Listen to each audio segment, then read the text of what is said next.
Design thinking in education means कि education में किस तरीके से डिज़ाइन थिंकिंग का यूज़ किया जाता है, कैसे डिज़ाइन थिंकिंग का यूज़ करके किसी प्रॉब्लम को सॉल्व किया जा सकता है। तो एड टेक टीचर वर्कशॉप में जो है डिज़ाइन थिंकिंग के बारे में इंट्रोड्यूस किया जा रहा था। तो जहाँ पे जूली कैलोंटनी है जो कि फर्स्ट ग्रेड टीचर है मेडफील्ड में, उन्होंने जो है एक वहाँ पे कंसर्न रेज किया। क्या रेज किया कि when introducing design thinking elementary school teacher often worry that younger students can not truly engage in empathy, यानी कि डिज़ाइन थिंकिंग का जो पहला स्टेज होता है वो एम्पैथी होता है। तो जो यंगर स्टूडेंट है, एलिमेंट्री स्कूल के स्टूडेंट है, वो जो है एम्पैथी वाले फेज में एंगेज नहीं हो पाएंगे the first step in the process because they lack in the initial experience, उनके पास इनिशियल एक्सपीरियंस नहीं होता है। तो ये जो है कंसर्न वहाँ पर रेज किया। हालांकि कुछ दिनों बाद ही जो है उन्होंने अपने स्कूल में एक चैलेंज फेस किया बाथरूम चले जाने की, बाथरूम जो है वहाँ पे गंदा रहता था। Then she decided to trust the process, फिर उन्होंने जो है डिज़ाइन थिंकिंग प्रोसेस पे जो उसका प्रोसेस है उस पर ट्रस्ट किया और उसके अकॉर्डिंग जो है उन्होंने काम करना स्टार्ट किया।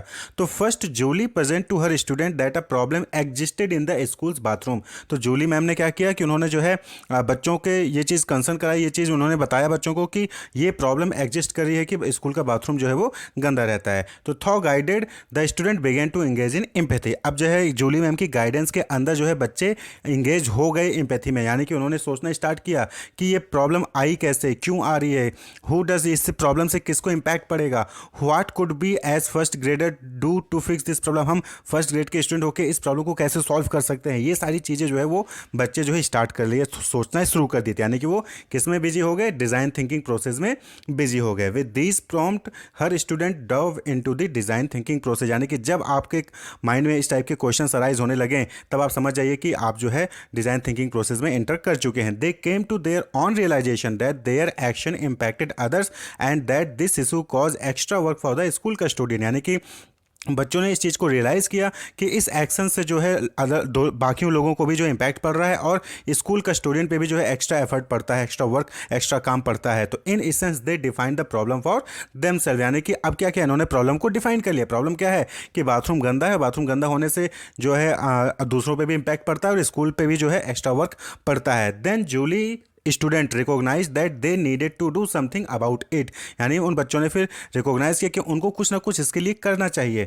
मोर than just fixing their own action, यानी कि खुद को सुधारने के साथ साथ they recognise the need to educate their peers about keeping the bathroom clean, यानी कि उन्होंने अपने आप को सुधारने के साथ साथ दूसरों को भी गाइडेंस करने की कोशिश की कि दूसरों को भी गाइड करें कि उनको जो है बाथरूम क्लीन रखना चाहिए। The student brainstorm ideas that range from creating videos to posting signs to remind other student to clean up after themself, यानी कि फिर उन स्टूडेंट्स ने अलग अलग जो है आइडियाज़ क्रिएट किए, ब्रेनस्टॉर्मिंग यानी कि अलग अलग आइडियाज़ जो यहाँ पे उन्होंने क्रिएट करना शुरू किया कि कैसे जो है दूसरों को गाइड किया जा सकता है, वीडियोस बना के, साइन सिंबल्स बना के, कि वो लोग बाथरूम यूज़ करने के बाद उसको जो है साफ़ सुथरा रखें। After actually listening to each others ideas and much debate the student decide to create posters for the bathroom. तो फिर सारी जो बच्चे थे उन्होंने आपस में मिलकर जो है ब्रेनस्टॉर्मिंग की, डिबेट किया, अलग अलग दूसरे के आइडियाज़ को सुना और उसके बाद उन्होंने क्या किया कि उन्होंने ये डिसाइड किया कि हम बाथरूम के लिए पोस्टर्स बनाएंगे। और क्या बनाएंगे, बाथरूम के लिए पोस्टर डेवलप करेंगे। However they did not stop with that one idea, यानी कि एक आइडिया पे वो स्टॉप नहीं हुआ। यहाँ पे क्या हुआ, इटरेट वाला प्रोसेस हो गया। Instead they went back to empathy kindergartners can't read, अब वहाँ पे क्या है, दोबारा एम्पैथी फेज में आ गए। अब उन्होंने सोचा कि जो किंडरगार्टन के स्टूडेंट है वो तो पढ़ पाएंगे नहीं, तो कैसे जो है उनके लिए कैसे बेनिफिशियल होगा। यहाँ पे क्या हो गया, इटरेट प्रोसेस को दोबारा से रिपीट किया। पहले तो एम्पैथी में आके उन्होंने प्रॉब्लम को समझा, डिफाइन किया प्रॉब्लम को, उसका सोल्यूशन निकाला, लेकिन दोबारा से फिर गए, फिर सोचा कि जो छोटे बच्चे हैं वो कैसे जाएंगे, किंडरगार्टन के जो बच्चे हैं वो कैसे समझेंगे, तो दोबारा से उस प्रॉब्लम को उन्होंने समझने की कोशिश की। Then Julie's students iterated on their initial idea, यानी कि जो उनका इनिशियल आइडिया था कि पोस्टर बनाएंगे, उसको उन्होंने दोबारा से इटरेट किया, दोबारा से एम्पैथी वाले फेज में गए।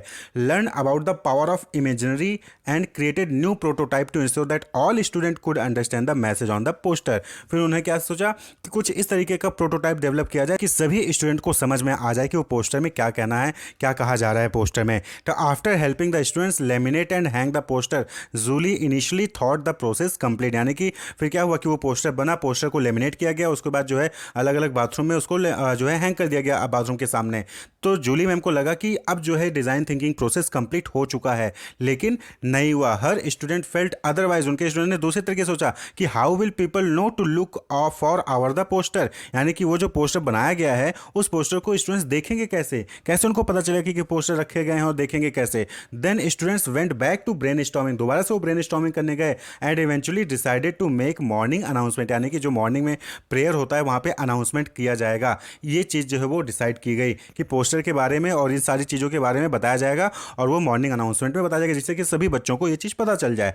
Eight this point the student had to learn how to write script. अब यहाँ पे मॉर्निंग अनाउंसमेंट करना है तो अब बच्चों को ये भी सीखना होगा कि कैसे स्क्रिप्ट को लिखा जाएगा, पब्लिक में कैसे स्पीक करना है, बोलना कैसे पब्लिक में, choose who would make the announcement, कौन अनाउंसमेंट करेगा, परमिशन कौन लेने जाएगा, and finally educate the entire school about the bathroom problem. और फिर फाइनली जो है सभी बच्चों को जो है बाथरूम प्रॉब्लम से एजुकेट करना होगा। तो ये सारी चीज़ें क्या है, ब्रेन स्टॉर्मिंग करनी होंगी बच्चों को कि कौन बोलेगा, क्या बोलेगा, परमिशन कौन लेगा, अनाउंसमेंट कौन करेगा, ये सारी चीज़ें डिसाइड करनी है। तो ये सब क्या है, ब्रेन स्टॉर्मिंग यहाँ पे हो रही है। ये क्या है, डिज़ाइन थिंकिंग प्रोसेस है। Then Julie's student truly took ownership of the process, यानी कि ये पूरा का पूरा प्रोसेस किसके पास आ गया, उन स्टूडेंट के हाथ में आ गया। भाई जूली मैम ने तो वहाँ तक हेल्प किया था, लेकिन स्टूडेंट्स ने जो है इसके आगे भी जाके सोचा कि कैसे जो है इसकी अनाउंसमेंट की जाएगी। तो in the end they were more excited about doing something good for the community than making their poster, यानी कि सिर्फ पोस्टर बनाने से ही नहीं बल्कि कम्युनिटी के लिए उन्होंने कुछ काम किया है, इसकी वजह से वो लोग काफ़ी खुश थे। तो इस तरीके से एजुकेशन में भी डिजाइन थिंकिंग का यूज किया जा सकता है। तो आपको जो है बच्चों को प्रॉब्लम बतानी है, प्रॉब्लम बताने के बाद उन्हीं को जो है एम्पैथी वाली पेज में लाना है कि आप जो है उस प्रॉब्लम में खुद को रख के फिर उसके प्रॉब्लम को डिफाइन करके उसके लिए एक मॉडल डेवलप करके उसको टेस्ट करके जो है उसको इंप्लीमेंट करिए। तो that is design thinking in education. Wish you all the best, keep watching.